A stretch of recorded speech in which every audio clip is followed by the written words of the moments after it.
शहादा नगरपालिकेत उपनगराध्यक्ष निवडीपूर्वीच वादाचे वातावरण. भाजप कार्यकर्त्यांचा बसण्याच्या जागेवरून आक्षेप. आज शहादा नगरपालिकेत उपनगराध्यक्षपदासाठी निवड प्रक्रिया पार पडणार आहे. या निवडीसाठी भाजपच्या वतीने माधवी मकरंद पाटील यांनी आपला अधिकृत अर्ज मुख्याधिकारी पिंजारी साहेब यांच्याकडे सादर केला आहे. दरम्यान निवड प्रक्रियेपूर्वीच नगरपालिकेत वादाचे वातावरण निर्माण झाले आहे. भाजपचे काही कार्यकर्ते आणि पदाधिकारी मुख्याधिकारी पिंजारी साहेबांशी चर्चा करत असताना उपनगराध्यक्ष बसण्याच्या जागेचा मुद्दा उपस्थित करण्यात आला.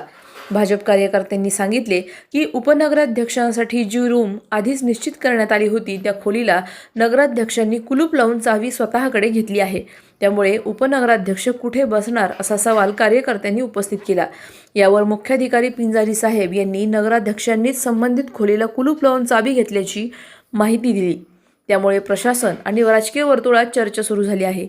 आज होणाऱ्या उपनगराध्यक्ष निवडीकडे शहराचे लक्ष लागले असून या वादामुळे वातावरण अधिकच तापले आहे. सलाउद्दीन लोहार, नंदुरबार, न्यूज 24. अशाच घडामोडींचा आढावा घेण्यासाठी आजच आपल्या YouTube चॅनलला सबस्क्राईब करा.